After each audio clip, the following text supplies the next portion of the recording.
Karibu tena katika Moyo wa Malezi, mahali tunapoamini kwamba kumjenga mtoto huanza na kumjenga anayemlea na kumfundisha. Leo tunaendelea kushuhudia jambo muhimu sana ambalo ni walimu wa shule ya msingi Ngarenaro wakifundishana wao kwa wao somo la hisabati. Na tumeona miendelezo mbalimbali ya walimu hao wakiwa na desturi ya kufundishana wao kwa wao masomo mbalimbali. Huu si wakati wa mwalimu mmoja kumfundisha mwingine tu, bali ni nafasi ya kubadilishana maarifa, kuulizana maswali, kugundua mbinu mpya za kufundisha na kujenga ujasiri wa kila mmoja. Kwa sababu mwalimu anapojifunza kutoka kwa mwalimu mwenzake, hazai faida kwake peke yake. Maarifa hayo husafiri hadi darasani, yanamfikia mwanafunzi na yanaweza kubadilisha kabisa namna mtoto anavyoielewa hisabati. Na hapo ndipo tunapogundua kwamba ushirikiano wa walimu si jambo dogo, ni uwekezaji katika elimu ya mtoto, ni kujenga walimu wenye uwezo zaidi na hatimaye ni kujenga kizazi chenye msingi imara wa maarifa. Endelea kutazama hadi mwisho, tuone jinsi walimu hawa wa shule ya msingi Ngarenaro wanavyoweza kujenga uwezo wao kwa wao na kuleta matokeo makubwa kwa wanafunzi. Karibu Moyo wa Malezi, kwa sababu kila mtoto anastahili mwalimu anayejifunza kila siku ili aweze kumfundisha kwa ubora zaidi. Mimi ninaitwa Muhere Madam. Kama bado hujasubscribe kwenye chaneli yetu ya Moyo wa Malezi, karibu ufanye hivyo sasa hivi, kwa sababu tunakuletea maarifa sahihi kabisa kwa ajili yako, kwa ajili ya watoto na kwa ajili ya jamii nzima. Karibu basi tuanze, ambatana na mimi hadi mwisho wa hii safari ya kuona jinsi walimu wanavyofundishana kwa weledi kabisa somo la hisabati. Karibu na tuanze. 100. Hapo watoto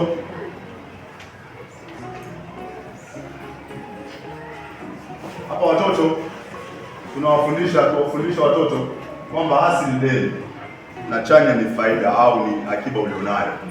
Kwa hiyo akienda kwa namna hiyo, basi atapata jibu vizuri sana. Kwa hiyo hapa kwa haraka tu, au unaweza kumwambia mtoto tendo la namba hasi inaathiri tendo lililoko kati ya tendo la kujumlisha na kutoa. Kwenye matendo yetu ya hisabati, namba hasi inaathiri tendo lililoko pale katikati. Kwa hiyo unaachana na lile tendo, unaandika tu ile namba bila kuweka lile tendo. Kwa mfano hapa sasa ni sawa sana kusema hasi 100. Hii hasi 100, hii hasi inaathiri ile tendo. Kwa hiyo ile tendo moja unaliondoa, unaandika tu ile namba kama ilivyo. Hasi 100, naandika hasi 100, lakini moja kwa moja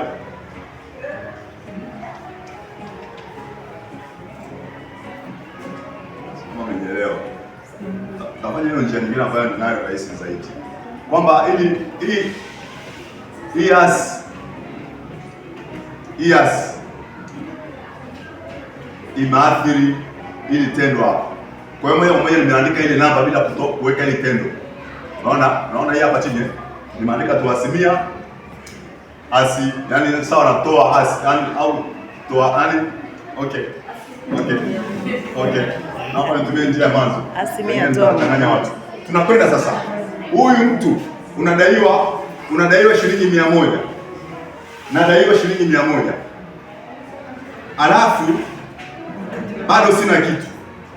Nikaenda kuongeza tendo la kujumlisha hili hapa. Mungu mwenye kujumlisha. Nikaenda kuongeza deni lingine la 100. Kwa hiyo nitakuwa na deni zaidi. Na deni 200. Nilikuwa nadaiwa 100, nikaenda kuongeza shilingi 100 tena nyingine. Kwa hiyo nitakuwa nadaiwa shilingi ngapi? 200. Na mtoto ushamwambia kwamba hasi ni deni. Kwa hiyo ni sawa sawa na hasi 200. Yeah. Tuko pamoja?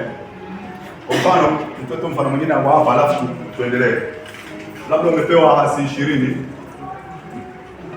Toa chanya 15.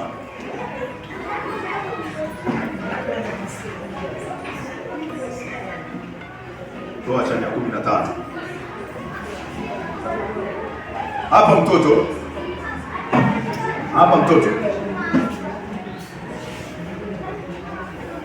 aelekezwe kwamba kwenye tendo la kutoa likiwa katikati ya matendo hasi na chanya, basi lile tendo linabadilika na ile namba kule inabadilika, inakuwa kinyume. Kwa mfano sasa hapa mwambie mtoto aandike kwa namna nyingine, namba ya mwanzo inabaki kama ilivyo, haibadiliki, inabaki hivyo hivyo. Kwa hiyo itakuwa ni hasi 20, kinyume cha kutoa ni kujumlisha. Kwa hiyo nitaweka tendo la kujumlisha. Kinyume cha kutoa ni kujumlisha, na kinyume cha hasi chanya 15 ni hasi 15.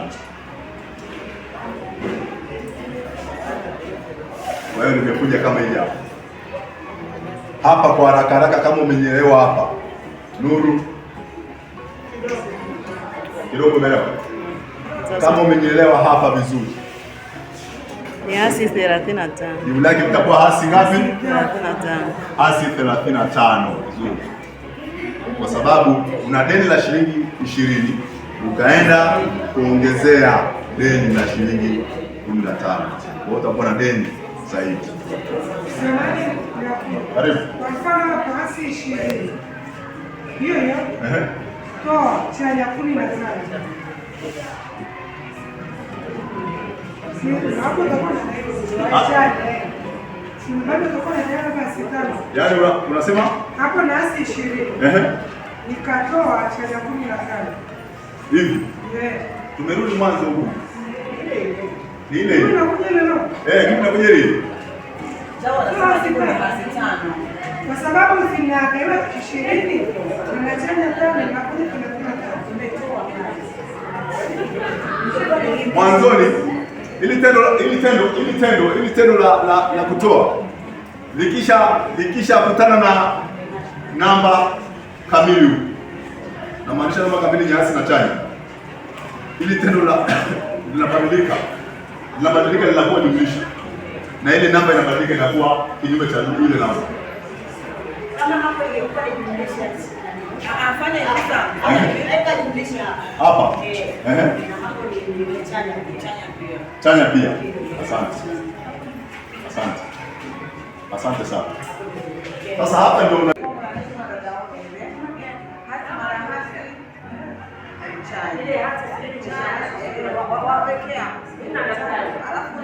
sawa. Tutumie kwenye hiyo kujumlisha au kutoa. Hasi au tuanze chanya mara hasi, jibu lake ni hasi. Tunakuja hasi mara chanya, jibu lake ni hasi. Alafu tunakuja chanya mara chanya, jibu lake ni chanya. Alafu tunakuja hasi mara hasi, jibu lake ni chanya. Unafahamu ile? Na kinyume chake ni kwa mtoto akifanywa akikutana na swali kama hili afahamu tu hili ni kanuni. Na kinyume chake maana yake kinyume cha kugawanya, kuzidisha na kugawanya. Hata ukichukua chanya mara hasi, jibu lake ni hasi. Na ukichukua hasi gawanya kwa hasi, jibu lake ni chanya.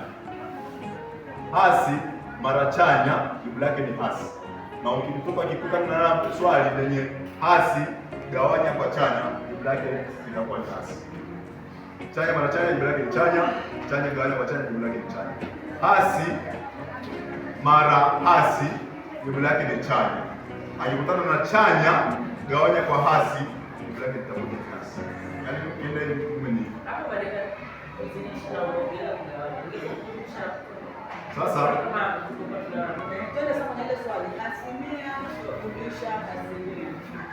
asilimia jumlisha asilimia jumlisha asilimia. Ndio basi.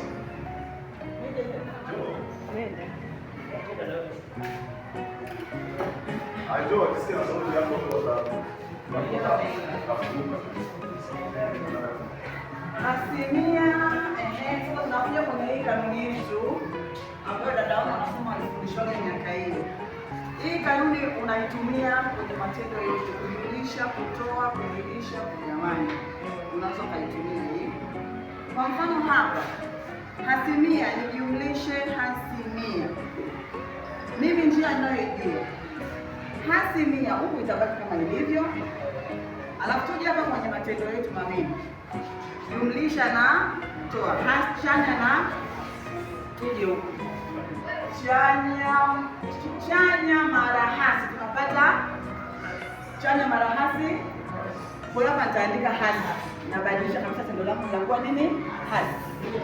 Kwa hiyo hapa nimeshaitoa kila kitu, naendelea kuandika ngapi? 100. Kwa hiyo hapa sasa na deni langu, alafu na deni tena. Kwa hiyo na jumla deni 200. Ndio maana yake. Watoto mara nyingi sana kwenye thamani wanaandika nafasi. Kwa hiyo endelee kuelekeza tu. Haya maswali anaweza kuambia tafuta thamani ya nafasi. Thamani ya nafasi na nafasi ya thamani. Kuna maswali mengine unakuta anaandika maneno yote mawili. Kwa hiyo hapo panamchanganya sana mtoto. Au ikiwa tu na neno moja basi mnawarahisisha sana watoto, lakini kama maandiko mawili yanachanganya sawa.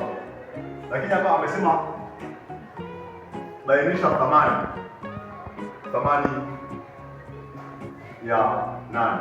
Ndio watoto kwanza, kabla ya kufahamu thamani ya namba hiyo uliopewa, basi tambua nafasi yake ni ngapi.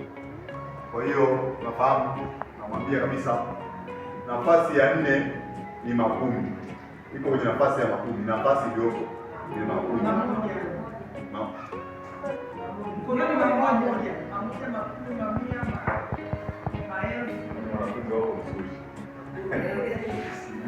Okay, nafasi ya hii 4 ni 100. Alafu nafasi ya hii 0 10. Nafasi 100, nafasi 1000, nafasi 10,000. Sasa 10,000. Sasa thamani ya 8. Kwa hiyo nafasi yake ni 1000. Aha, hebu tamka hiyo watoto, thamani yake, nafasi yake ni kwenye 1000. Tukiandika 8 na 03, sababu thamani yake ni ngapi? 8,000. Anyway, wakati mwingine unaweza kuchanganywa haya. Thamani ya nafasi. Thamani ya nafasi. Kwa hiyo mtoto akiambiwa tafuta thamani ya nafasi pengine ya 7. Thamani ya nafasi ya 7. Maneno mawili hapa yanamchanganya mtoto mmoja. Mtoto anaweza kuandika 10,000. Kumbe naambia mtoto wewe achana na ile neno la pili. Wewe dili na neno la kwanza tu. Alichomwambia nini? Nafasi. Wewe achana na hiyo nyingine. Kwa hiyo mtoto akitambua tayari rahisi.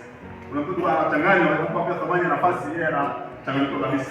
Anaenda kuchukua. Kwa hiyo nimwambia mtoto ukisikia tu thamani ya nafasi, achana na hiyo kinachoendelea kwanza, ili na kile cha mwanzo ulichopewa tu. Amri ya mwanzo pale ni hivi. Achana na mambo ya jeshi. Ono anafundishwa kwamba kwanza kauli ya jeshi. Kwa hiyo unaambiwa kaniletee maji. Wewe unataka niletee ile kitu pale, unafuata mrudi moja kwa moja kwa maji. Na wala unafanya kazi. Kwa hiyo usiangalie amri ya pili. Kula na ile ya kwanza, sahani moja na ile ya kwanza. Kwa hiyo mtu akielewa hiyo basi kuna moja haitamchanganya thamani ya nafasi na nafasi ya thamani. Kwa hiyo nafasi ya thamani achana na yale mengine, kula na sahani moja na ile ulichowapata mwanzo. Kauli ya mwanzo ni wewe kwa rahisi. Sababu wengine wanaandikwa haya na Sikiliza tukwambie, labda hiyo wale wetu sisi na sarakati. Ukiambiwa thamani ya nafasi, sisi kuwafundisha watoto ni kama jina lako na mahali makuita. Kwa mfano, 100, 10 na 100, thamani ya nafasi. Alafu thamani kama thamani ndio hayo sasa unaandika kufafanua namba. Kufafanua namba, wamekutega tu. Hiyo 4 inakuwa 4. Hapo kwenye hiyo 0 hizo zinakuwa 2, unaenda naye mpaka anafika kwenye maelfu. Nishakuelewa. Kwa hiyo inategemea na grade ya watoto. Kuna kipindi nasaisha mtihani na darasa la 3. Wanachanganya. Kama kitu kama hicho.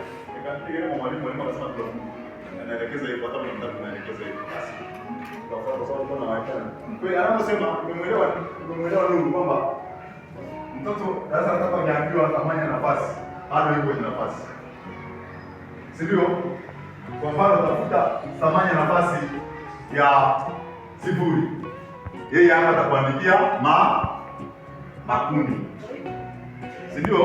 Ndio maana na hajaambiwa tafuta thamani kama thamani, ndio ataenda kuandika thamani ya 0 ni 0 pengine kama ni hivyo. Kwa hiyo inachanganya wakati mwingine. Ndio hivyo. Naomba nitoke hapo. Tunapofunga mada yetu leo, tukumbuke kwamba mwalimu bora si yule anayejua kila kitu, bali ni yule aliye tayari kujifunza kila siku. Walimu wanapofundishana, wanashirikiana na kusaidiana katika somo la hisabati, wanakuwa hawajengi uwezo wao pekee, wanajenga daraja la mafanikio kwa wanafunzi. Huenda leo mwalimu akamfundisha mwenzake mbinu moja ndogo ya kufundisha hisabati, lakini mbinu hiyo kesho ikamfanya mwanafunzi aelewe jambo ambalo alidhani hawezi kulielewa. Ndio maana tusichoke kushirikiana, tusione aibu kuuliza, na tusione kwamba kumsaidia mwalimu mwenzetu ni kupunguza uwezo wetu. Tunapoinuana, tunawainua wanafunzi wetu.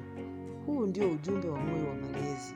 Tukimjenga mwalimu, tunamjenga mwanafunzi, na tukimjenga mwanafunzi, tunalijenga taifa la kesho. Asante kwa kuwa nasi. Endelea kuungana na Moyo wa Malezi, kwa sababu kila mtoto anastahili nafasi ya kujifunza, kukua na kufikia ndoto zake. Moyo wa Malezi, leo tunalea, tunafundisha na tunajenga kesho yenye matumaini. Asante na Mungu akubariki sana.